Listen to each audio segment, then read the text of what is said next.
നമസ്കാരം സുഹൃത്തുക്കളെ, നമ്മളിന്ന് സംസാരിക്കാൻ പോകുന്നത് നമ്മളുടെ എല്ലാം ജീവിതത്തിൽ ഒഴിച്ചുകൂട്ടാനാവാത്ത ഒന്നായി മാറിയ ഒരു വിഷയത്തെക്കുറിച്ചാണ്. EMI അഥവാ ഈക്വൽ മന്ത്ലി ഇൻസ്റ്റാൾമെൻറ്റ്. കേൾക്കുമ്പോഴൊക്കെ വളരെ ലളിതമായി തോന്നാം. ഇതിന് നമ്മളുടെ സാമ്പത്തിക ഭാവിയെ മാറ്റിമറിക്കാനായിട്ട് കഴിയും സുഹൃത്തുക്കളെ. അതിൻ്റെ ദോഷങ്ങളും ഗുണങ്ങളുമൊക്കെയാണ് നമ്മളിന്ന് ചർച്ച ചെയ്യുന്നത്. EMI സൗകര്യമാണോ അതോ ഒരു കെണിയോ?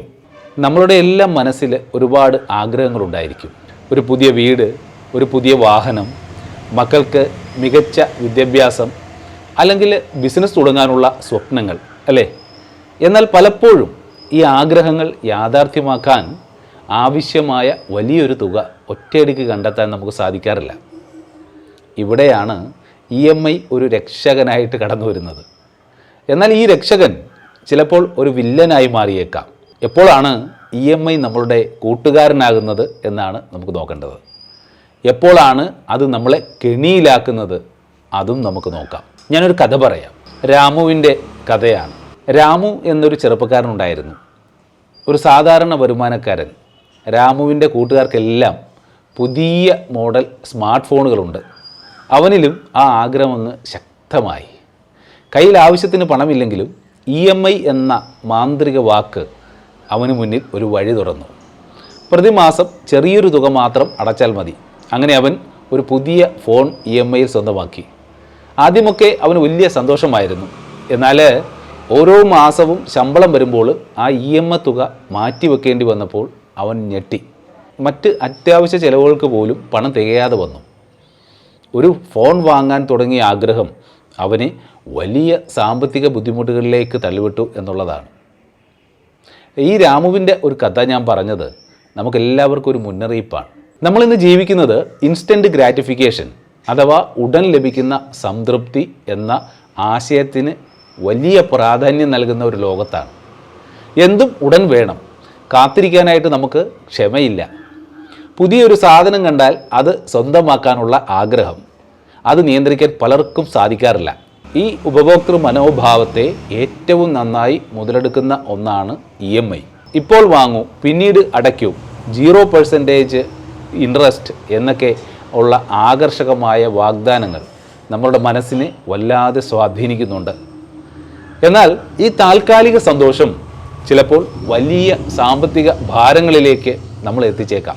EMIയെ എപ്പോഴും ഒരു വില്ലനായി കാണേണ്ടതില്ല. ബുദ്ധിപൂർവം ഉപയോഗിച്ചാൽ ഇതൊരു വലിയ അനുഗ്രഹമാണ്.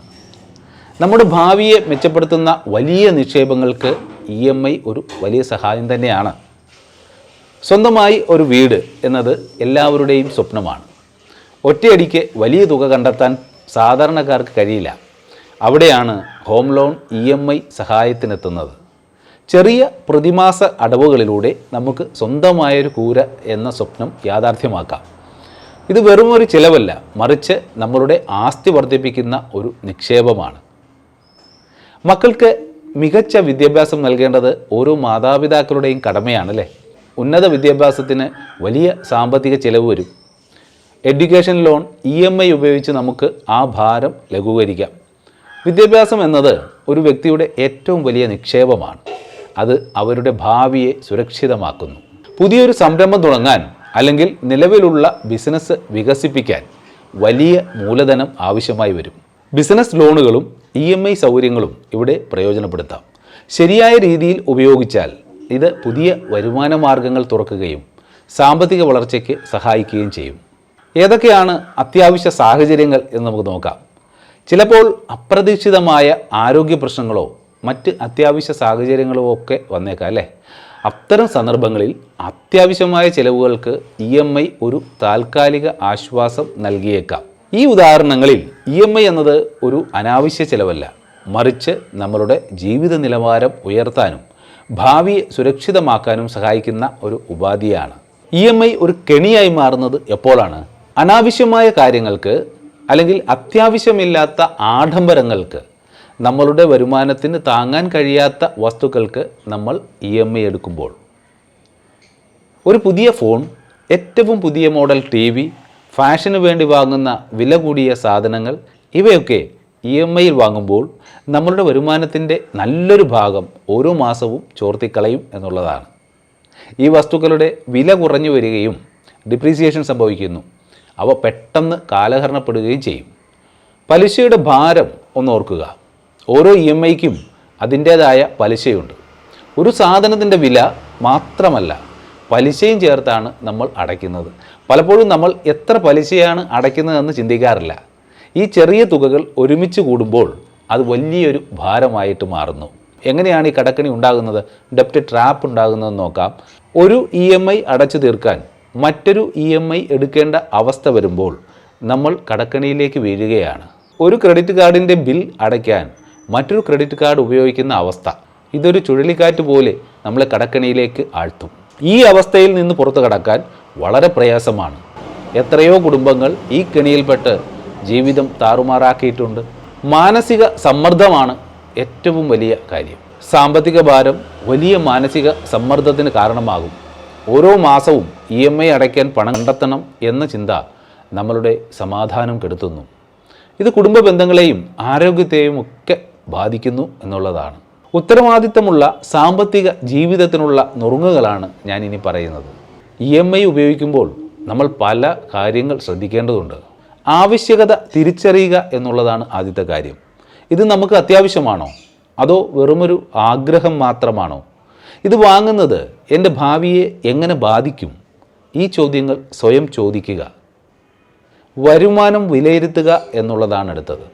എൻ്റെ വരുമാനത്തിൻ്റെ എത്ര ശതമാനം EMI ആയി പോകുന്നു? ഇത് എനിക്ക് താങ്ങാൻ കഴിയുന്നതാണോ? എൻ്റെ മറ്റ് അത്യാവശ്യ ചിലവുകൾക്ക് ഇത് തടസ്സമാകുമോ? ഒരു കണക്കെന്ന നിലയിൽ നിങ്ങളുടെ പ്രതിമാസ വരുമാനത്തിൻ്റെ 30 തൊട്ട് 40% കൂടുതൽ EMI അടവുകൾക്ക് വേണ്ടി ഉപയോഗിക്കരുത് എന്ന് ഞാൻ പറയും. പലിശ നിരക്ക് ശ്രദ്ധിക്കണം. ഓരോ EMIക്കും അതിൻ്റേതായ പലിശയുണ്ട്. ഏറ്റവും കുറഞ്ഞ പലിശ നിരക്കുള്ള ഓപ്ഷൻ തിരഞ്ഞെടുക്കുക. പലപ്പോഴും ബാങ്കുകളും ധനകാര്യ സ്ഥാപനങ്ങളും ആകർഷകമായ ഓഫറുകൾ നൽകുമെങ്കിലും പലിശ നിരക്കും മറഞ്ഞിരിക്കുന്ന ചിലവുകളുമൊക്കെ നമ്മൾ ശ്രദ്ധിക്കേണ്ടതുണ്ട്. നിബന്ധനകൾ തീർച്ചയായിട്ടും വായിച്ചിരിക്കണം. വായ്പയുടെ നിബന്ധനകളും വ്യവസ്ഥകളും ശ്രദ്ധാപൂർവം വായിച്ച് മനസ്സിലാക്കണം. മറഞ്ഞിരിക്കുന്ന ചിലവുകൾ എന്തൊക്കെയാണെന്നും പ്രീപേയ്മെൻറ്റ്, പെനാൽറ്റികൾ എന്നിവ ഉണ്ടോ എന്ന് പരിശോധിക്കുക. സംശയമുള്ള കാര്യങ്ങൾ ചോദിച്ച് അന്നേരം തന്നെ വ്യക്തത വരുത്തേണ്ടതാണ്. ആസൂത്രണം ചെയ്യണം. നമ്മൾ സാമ്പത്തികമായി ഒരു ആസൂത്രണം ചെയ്യുക എന്നത് വളരെ പ്രധാനപ്പെട്ടതാണ്. എത്ര കാലം കൊണ്ട് ഈ കടം അടച്ചു തീർക്കണം എന്ന് നേരത്തെ തീരുമാനിക്കണം. അനാവശ്യ ചിലവുകൾ ഒഴിവാക്കുക. ഒരു ബഡ്ജറ്റ് ഉണ്ടാക്കുന്നത് നിങ്ങളുടെ ചിലവുകൾ നിയന്ത്രിക്കാൻ വളരെ സഹായിക്കും. അടിയന്തര ഫണ്ട് നമ്മളെല്ലാവരും കരുതേണ്ട ഒന്നാണ്. അപ്രതീക്ഷിതമായ സാഹചര്യങ്ങൾ നേരിടാൻ ഒരു അടിയന്തര ഫണ്ട്, എമർജൻസി ഫണ്ട് കരുതുന്നത് വളരെ പ്രധാനമാണ്. കുറഞ്ഞത് 6 മാസത്തെ ചിലവുകൾക്കുള്ള തുകയെങ്കിലും ഇങ്ങനെ മാറ്റിവെക്കണം. ഇത് EMI അടയ്ക്കുന്നതിലോ മറ്റ് സാമ്പത്തിക ബാധ്യതകളിലോ വരുന്ന പ്രതിസന്ധികളെ നേരിടാനായിട്ട് നമ്മളെയൊക്കെ സഹായിക്കും. കടങ്ങൾ കുറയ്ക്കുക. കഴിയുന്ന അത്രയും വേഗം EMI കടങ്ങൾ അടച്ചു തീർക്കാൻ ശ്രമിക്കുക. ഉയർന്ന പലിശ നിരക്കുള്ള കടങ്ങൾ ആദ്യം അടച്ചു തീർക്കുന്നതിന് മുൻഗണന നൽകുക. പ്രത്യേകിച്ച് യുവജനങ്ങളോടും മിഡിൽ ക്ലാസ് ഫാമിലിയോടും എനിക്ക് ചില കാര്യങ്ങൾ പറയാനുണ്ട്. നമ്മൾക്ക് ഒരുപാട് സ്വപ്നങ്ങളുണ്ടല്ലേ? നല്ലൊരു ജീവിതം കെട്ടിപ്പടുക്കണം. അതിന് സാമ്പത്തികപരമായ അച്ചടക്കം വളരെ പ്രധാനമാണ്. EMI ഒരു ഉപകരണമാണ്. അതിനെ നമ്മൾ എങ്ങനെ ഉപയോഗിക്കുന്നു എന്നതിനെ ആശ്രയിച്ചിരിക്കും അതിൻ്റെ ഫലം.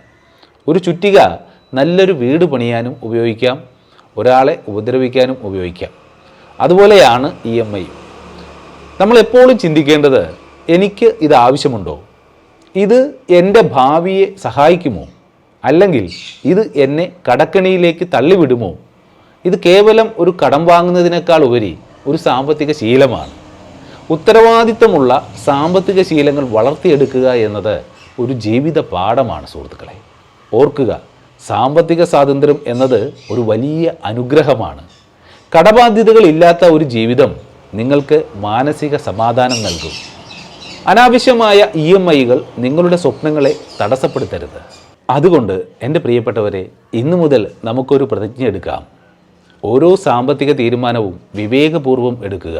EMI ഒരു ഉപകരണമായി മാത്രം കാണുക. നിങ്ങളുടെ മാന്ത്രിക വടിയായി കാണരുത്. നിങ്ങളുടെ സമ്പാദ്യത്തിന് പ്രാധാന്യം നൽകുക. നിങ്ങളുടെ ഭാവിക്കായി നിക്ഷേപിക്കുക. നിങ്ങളുടെ സാമ്പത്തിക ഭാവി നിങ്ങളുടെ കൈകളിലാണ്. വിവേകപൂർവ്വം തിരഞ്ഞെടുക്കുക. ഉത്തരവാദിത്തമുള്ള ജീവിതം നയിക്കുക. മറ്റൊരു വീഡിയോയിൽ പുതിയ വിശേഷവുമായി കാണുന്നതുവരെ this is Praveen Seethankam. Take care. Bye by.